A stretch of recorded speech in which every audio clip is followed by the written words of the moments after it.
Hi, dear friends, how are you?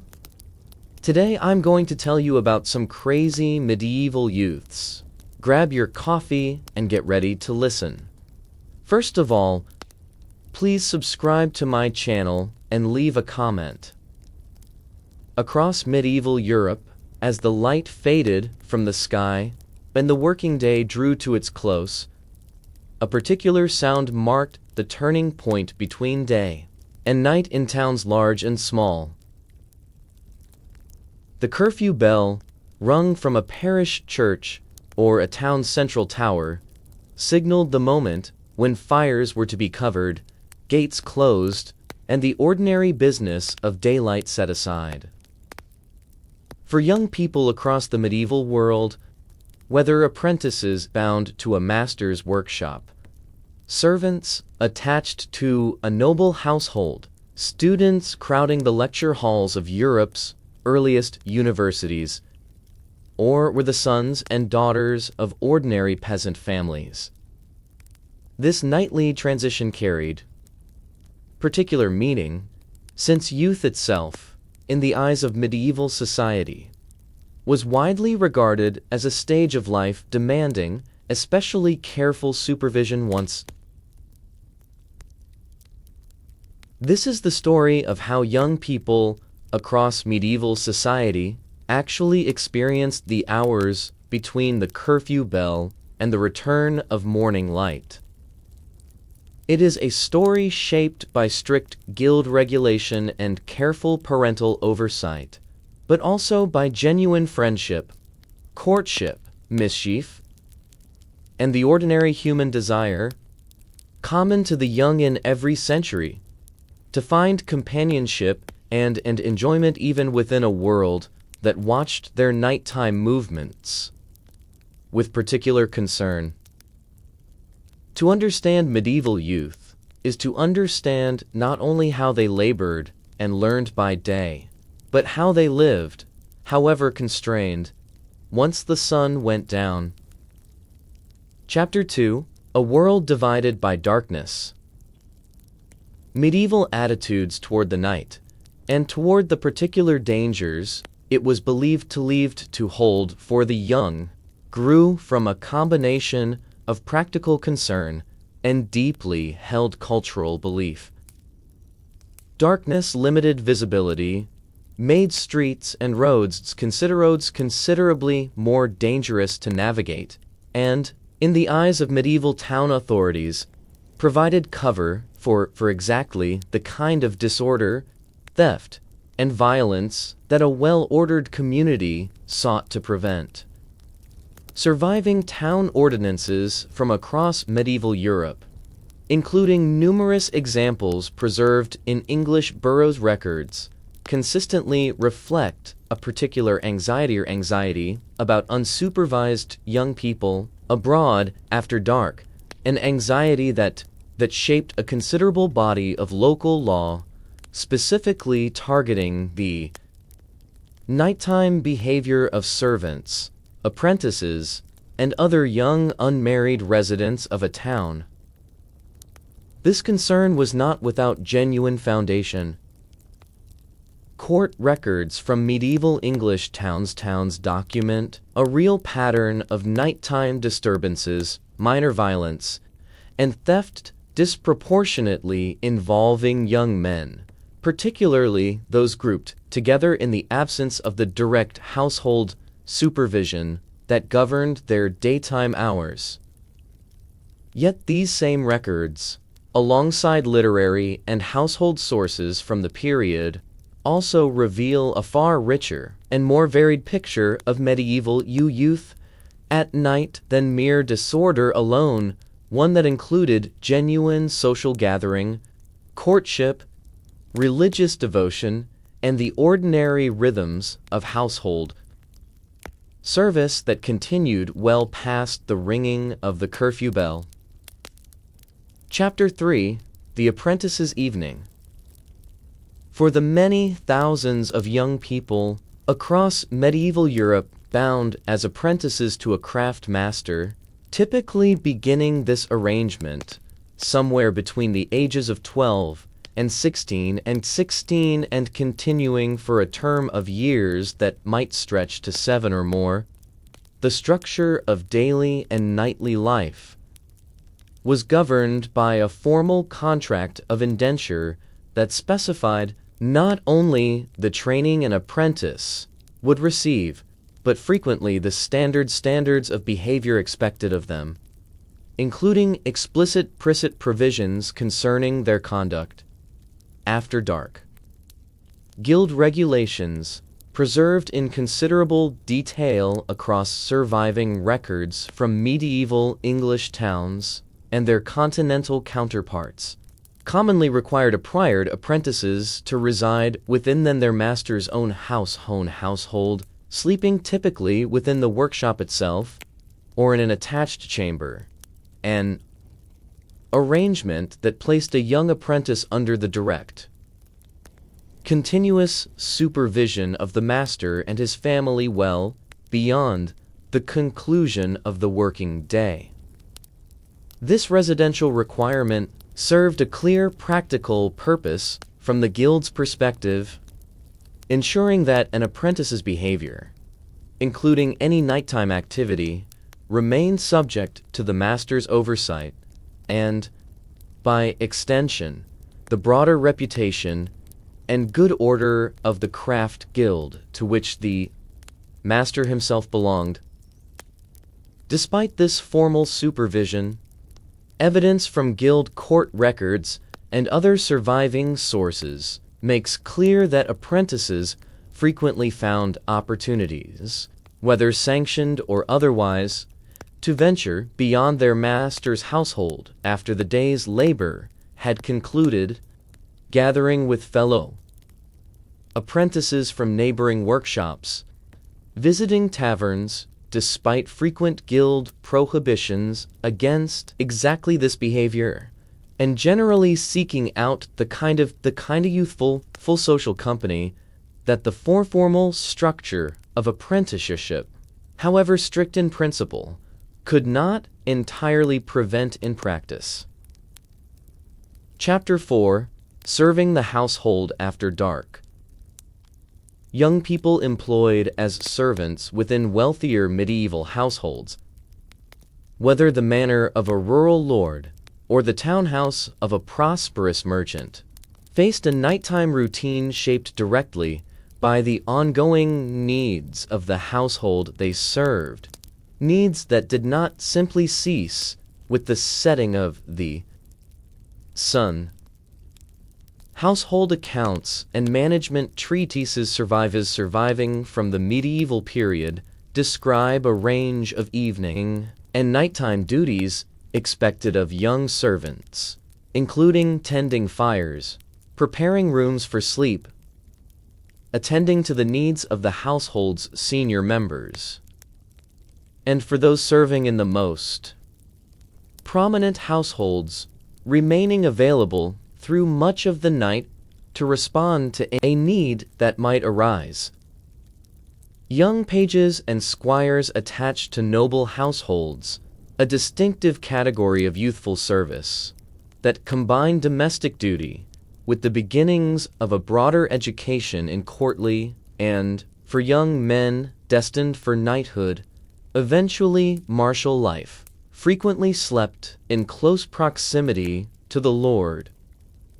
lady they served, whether within the same chamber or an immediately adjoining space, an arrangement that reflected both the practical necessity of ready availability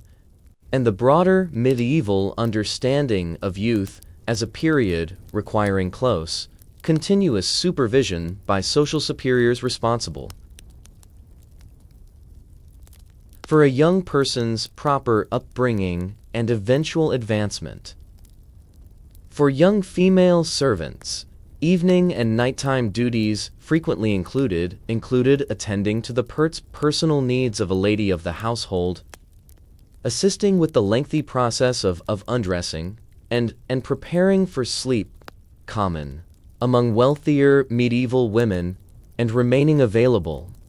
in many households sleep within or near mistress's own chamber, an arrangement that provided companionship and assistance through the night, while also reflecting the particular concern medieval society held for the careful supervision of young unmarried women whose reputation and eventual marriageability depended considerably on the perceived propriety of their conduct, including their conduct after dark. Chapter 5: Students and the University Night. The medieval university,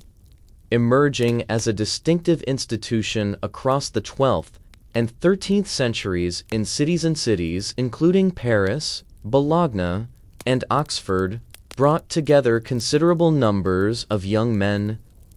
typically beginning their studies in their middle to late teenage years within crowded urban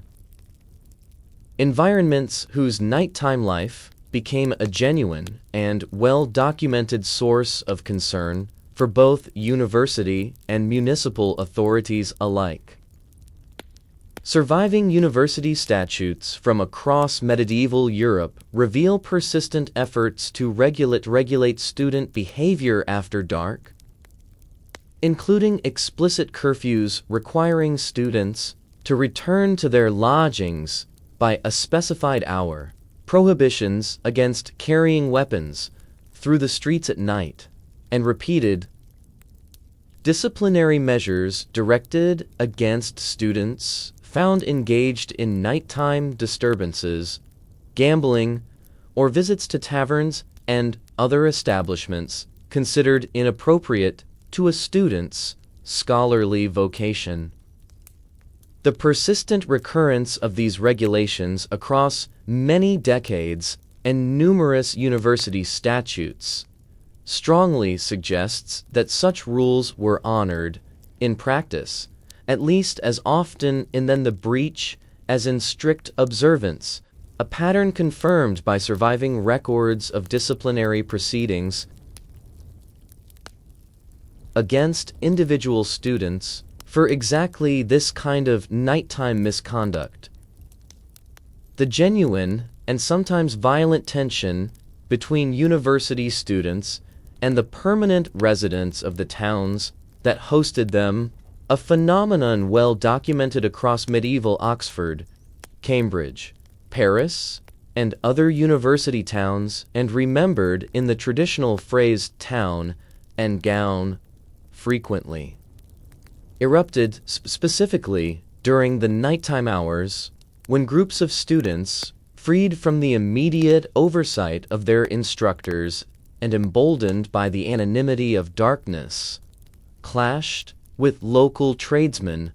apprentices,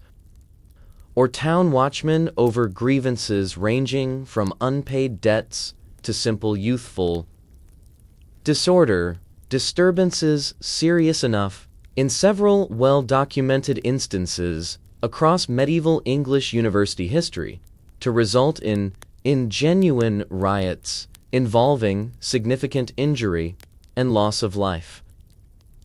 Chapter 6: Courtship in the Shadow of Supervision. For young people across medieval society who had reached an age considered appropriate for courtship, typically the middle to late teenage years, continuing into the early 20s, the pursuit of romantic and eventual marital connection unfolded within a social framework that placed considerable emphasis on supervision and propriety, particularly once darkness fell. Yet surviving evidence makes clear that genuine courtship, including nighttime encounters between young people, remained a persistent and widely acknowledged feature of medieval social life.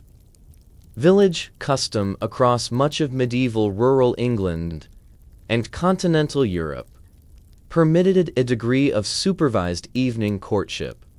often taking place within the context of communal gatherings such as spinning bees, harvest celebrations, or the shared evening labor that brought young unmarried people of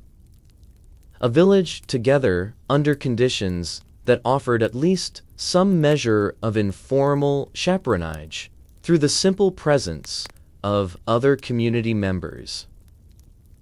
Memorial court records occasionally document cases arising from courtship that transgress the boundaries considered appropriate by village or ecclesiastical authority, providing valuable, if necessarily incomplete, evidence of the genuine range of nighttime courtship behavior actually practiced. Despite the formal expectations of supervision and restraint that governed young people's conduct in principle, ecclesiastical court records, which handled matters of morality and marriage across medieval England and much of Europe, preserved numerous cases touching directly on nighttime courtship, including disputes over promises of marriage exchanged during evening visits. And these records, whatever their specific legal purpose, offer historians a genuinely valuable window into the actual, lived practice of medieval courtship, confirming that young people found consistent ways to pursue romantic connection during the evening and nighttime hours, despite the considerable social pressure toward supervised, daytime propriety that shaped the formal expectations of their communities. Chapter 7: The Alehouse and Youthful Company. Taverns and alehouses, found across medieval towns and villages alike, served as one of the most significant venues for youthful social gathering after dark, despite persistent efforts by both secular and ecclesiastical authorities to restrict or discourage young people's presence within them. Surviving borough and guild regulations from across medieval England repeatedly attempted to limit apprentices and young servants' access to alehouses, particularly during the evening hours, reflecting genuine concern among masters and civic authorities alike that such establishments encouraged exactly the kind of disorderly, unsupervised behavior that the broader structure of medieval youth supervision sought to prevent. Despite these persistent restrictions, court records and other surviving sources make clear that young people, and particularly young men, continued to frequent alehouses in considerable numbers throughout the medieval period, drawn by the genuine social opportunity these establishments provided for gathering with peers, drinking, gaming, and the kind of informal, unsupervised sociability that the more formal structures of guild, household, or parish offered only rarely. Manorial and borough court records document a considerable range of incidents arising from alehouse gatherings involving young people, from minor disorderly conduct to more serious violence, evidence that, whatever the genuine social value these establishments offered, they also carried real and well-documented risk, particularly once evening drinking combined with the reduced visibility and diminished formal oversight that characterized the medieval night. Chapter 8: Watching Through the Dark. The medieval night watch, a system of civic patrol maintained across towns throughout medieval Europe to guard against fire, theft, and disorder, frequently drew upon the labor of younger men, whether through formal civic obligation requiring able-bodied male residents to serve rotating terms of watch duty, or through paid employment of watchmen recruited specifically from the ranks of the town's younger working population. Surviving Baroque records from medieval English towns document the organization of this watch system in considerable detail, including the specific hours of duty the equipment watchmen were required to carry, and the penalties imposed on those who failed to fulfill their assigned watch obligations.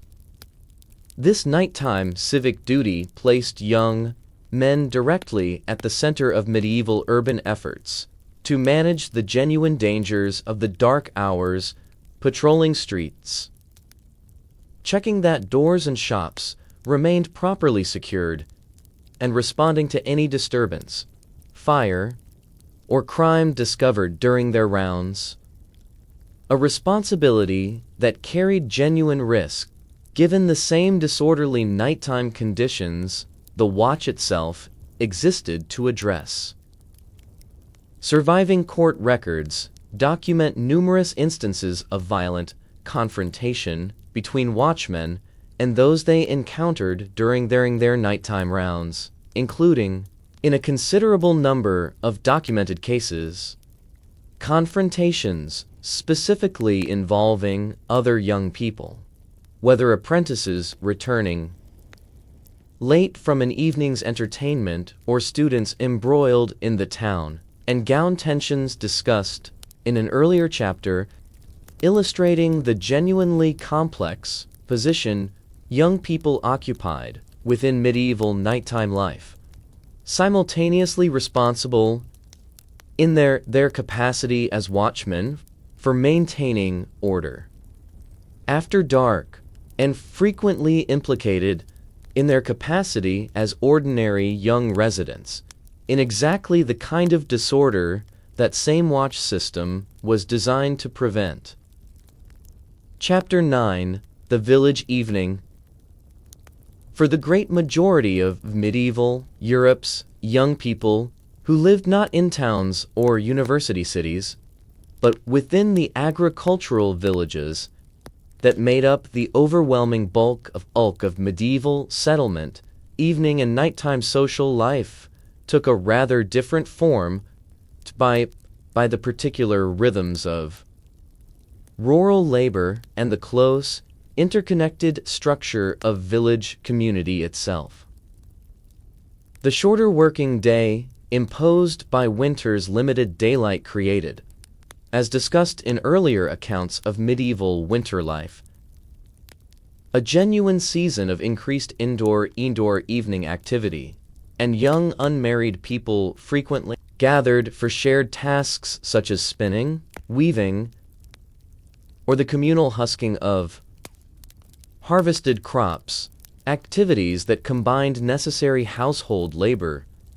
with valuable opportunity for youthful social interaction under conditions of at least informal community oversight. These gatherings, sometimes referred to in various regional traditions by terms that would later be recorded as spinning bees, or similarly named communal evening activities, brought together young people of a village in a setting that permitted storytelling, singing, and the kind of contact between unmarried young men and women that more formal courtship customs might otherwise have restricted, all while accomplishing genuinely necessary household production that justified the gathering in the eyes of parents and village authority alike. Village custom regarding how late such gatherings might reasonably continue, and how young unmarried people were expected to make their way home afterward, varied considerably across different regions and periods of medieval Europe. But surviving evidence suggests a general pattern in which such evening gatherings, while permitted and even encouraged as a valuable part of village social and economic life, remained subject to genuine community expectation regarding appropriate limits, expectations enforced less through formal law than through the close, mutually observant character of small rural community itself. Chapter 10, Novices and the Discipline of the Night. Young people who entered religious life as novices within medieval monasteries and convents, typically beginning this path in their teenage years, though the specific age varied considerably across different orders and historical periods, experienced a nighttime routine governed by a formal, carefully structured schedule quite distinct from the nighttimely experience of their counterparts in secular society. Monastic rule required the regular interruption of sleep for the observance of canonical hours, including the demanding service of matins typically observed in the deep hours before dawn, a requirement that shaped the entire rhythm of a young novice's night around religious obligation, rather than the social or laboring concerns that governed the nighttime lives of apprentices, servants, or village youth. This structured monastic night served an explicit disciplinary and spiritual purpose within medieval religious thinking,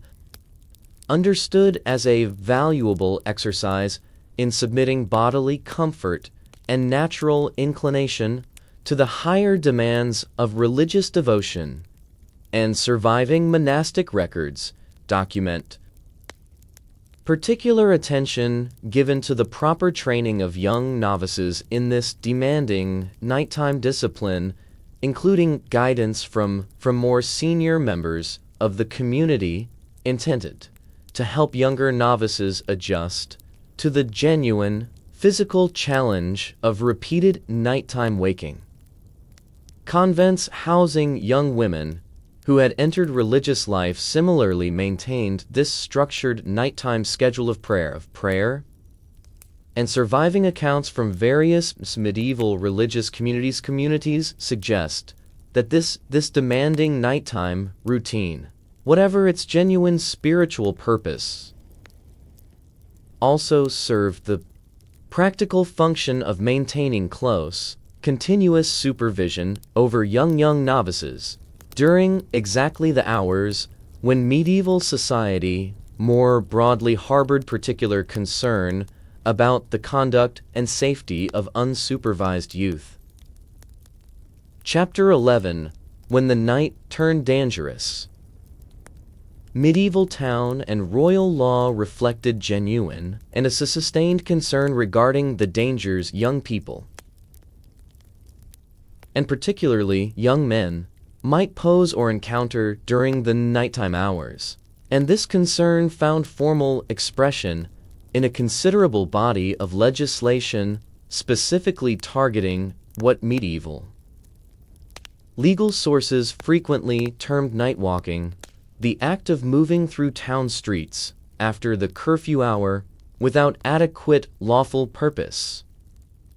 Surviving statutes from medieval England,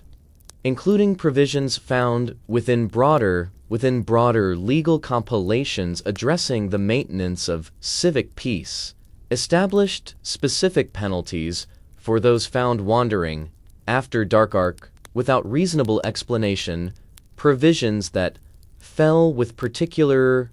upon the young unmarried men who made up a disproportionate share of those actually encountered by watchmen during their nighttime patrols.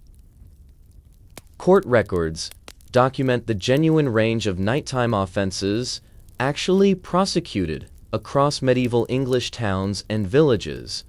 from relatively minor curfew violations to more serious matters including theft, assault, and occasionally more severe violence, offenses in which young people,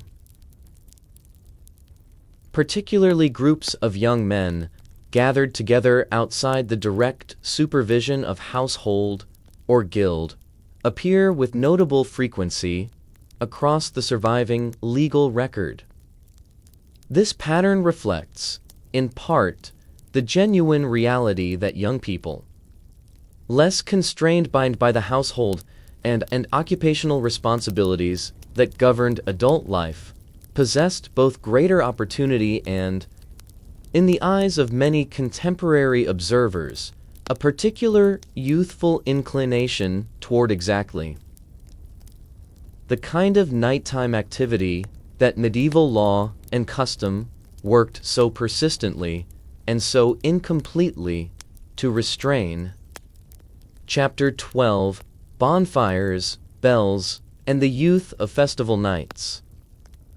Certain nights across the medieval calendar carried particular significance for youthful gathering and celebration, occasions when the ordinary restrictions governing young people's nighttime conduct were, to varying degrees, deliberately relaxed in favor of sanctioned communal festivity. The Eve of May Day, celebrated across much of medieval England and continental Europe, traditionally involved young people gathering after dark to collect flowers, branches, and greenery from the surrounding countryside in preparation for the following day's celebrations, a nighttime.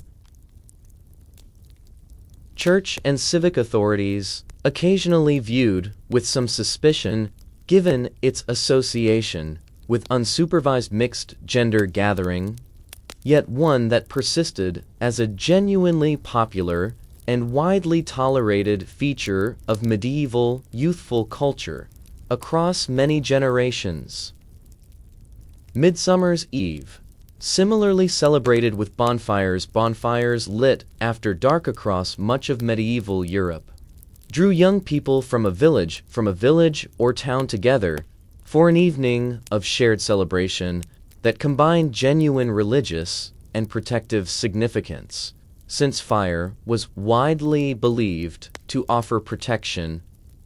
against malevolent forces particularly active during this liminal turning point of the year. With the more straightforwardly social opportunity, such gatherings provided for courtship, games, and communal enjoyment among the young unmarried people of a community.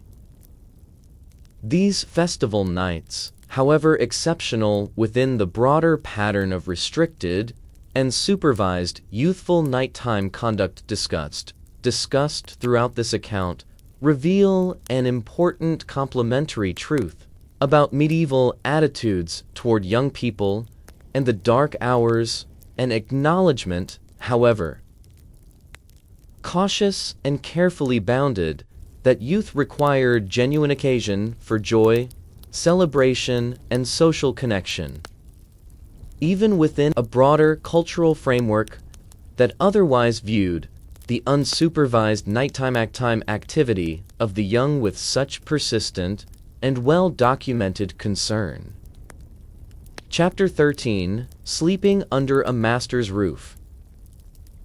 The physical sleeping arrangements of young servants and apprentices across medieval households reveal a great deal about the broader relationship between supervision, labor, and nighttime life that shaped medieval youthful experience.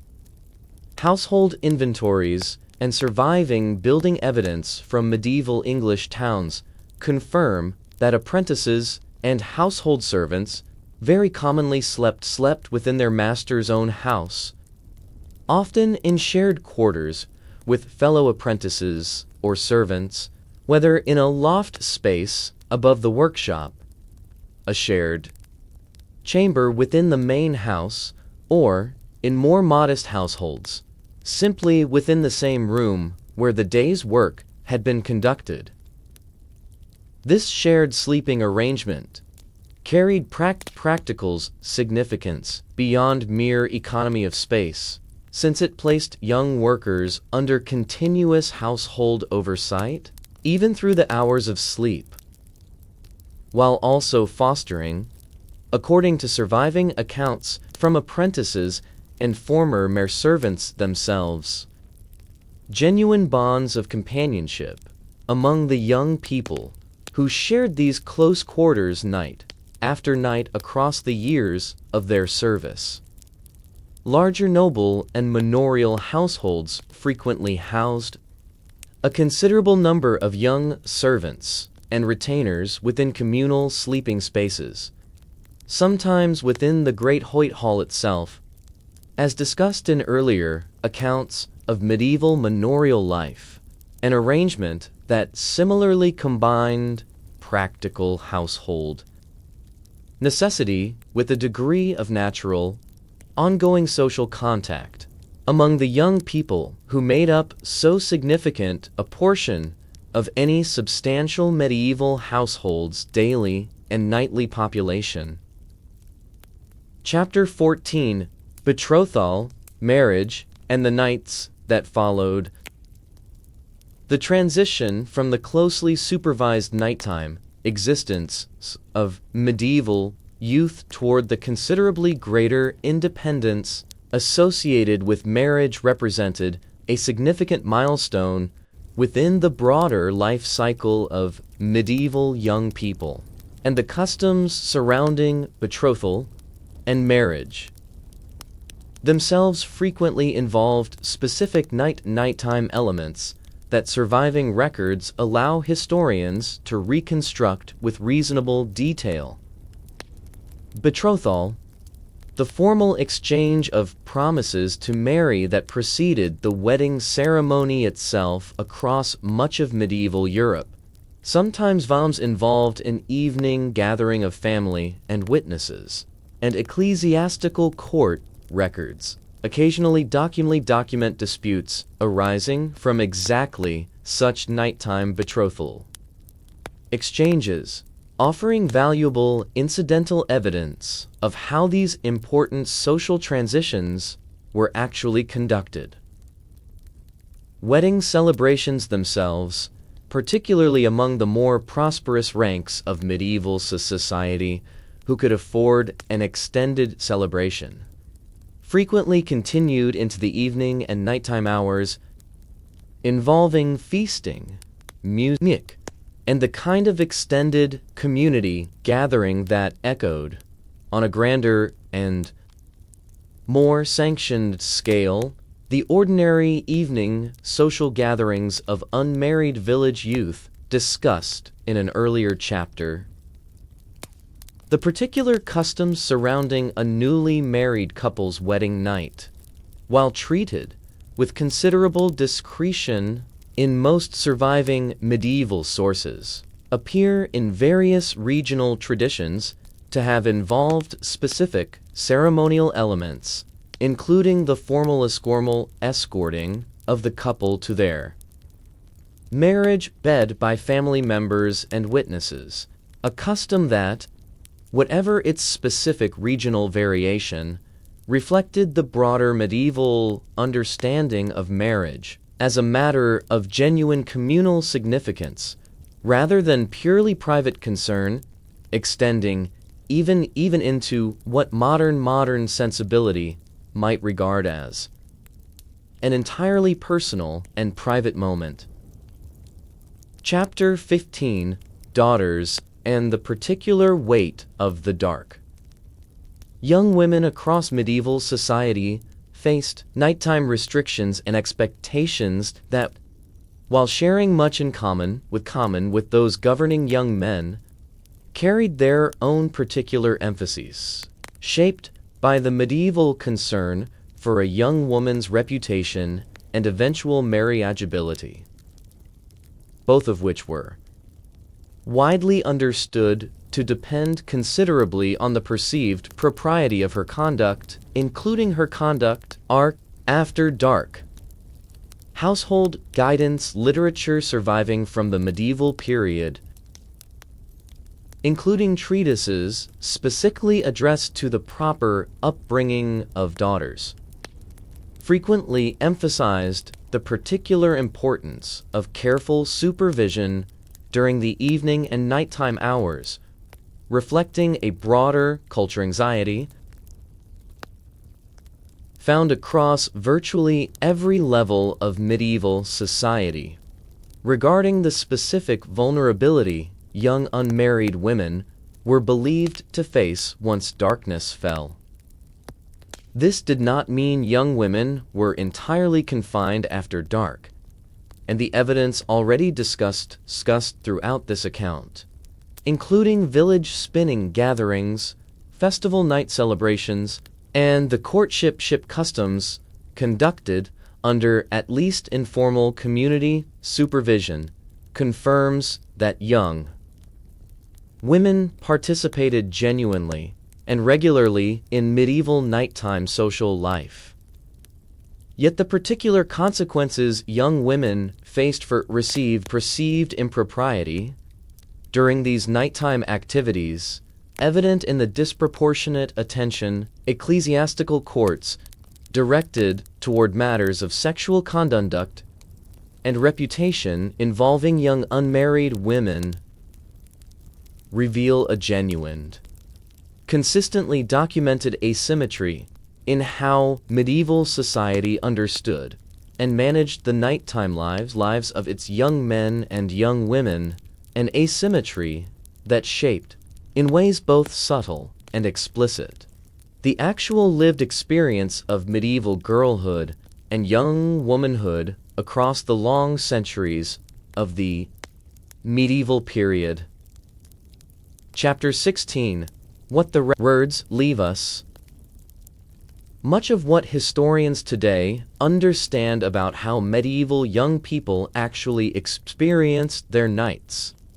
comes from a genuinely varied body of surviving evidence, including guild and university statutes, borough and manorial court records,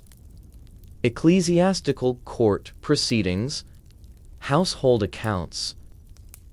management treatises, and the occasional vivid literary reference that captures, in passing, some detail of youthful nighttime life that more formal administrative records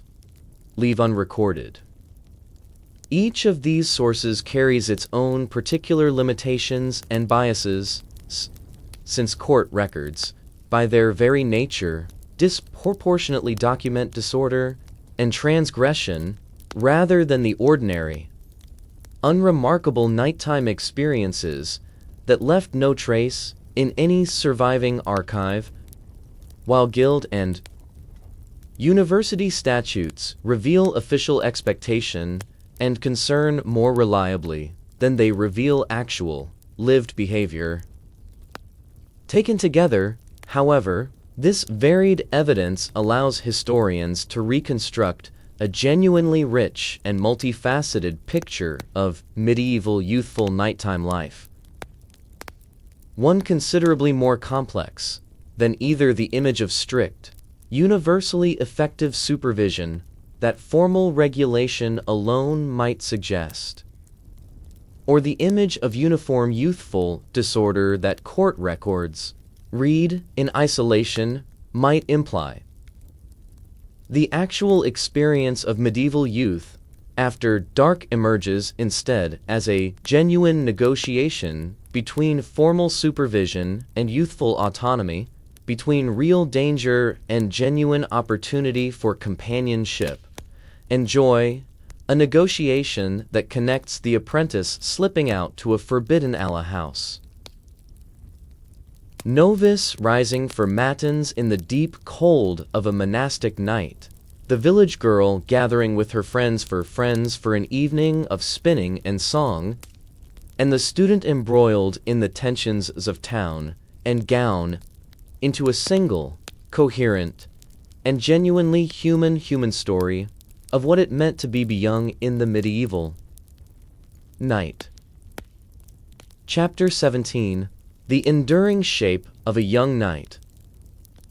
The story of how medieval young people lived through their nights is, in its fullest sense, a story about the perennial tension between the genuine concerns of those responsible for guiding the young towards safe and productive adulthood, and the equally genuine and enduring desire of youth itself for companionship, romance, and independent and experience, a tension that medieval society addressed through an elaborate, only partially effective structure of guild regulation, household supervision, civic law, and religious discipline, all of it persistently tested and frequently circumvented. The young people it was designed to govern. The apprentice sleeping beneath his master's roof, yet finding his way, on occasion, to a forbidding evening at the alehouse. The young servant attending her mistress through the night, while nursing her own private hopes of courtship and eventual marriage. The student caught between the demanding discipline of university statute and the genuine camaraderie of his fellow scholars, and the village youth gathered for an evening of shared labor and quiet companionship beneath the watchful, if imperfect, oversight of their community. Together illustrate a truth that connects medieval youth, young people across every century since, that the night, however carefully regulated by the structures of the world around them, has always remained a time when the young sought, and frequently found, a measure of connection, discovery, and life genuinely. Thank you for listening. See you in the next stories. Please subscribe and leave a comment.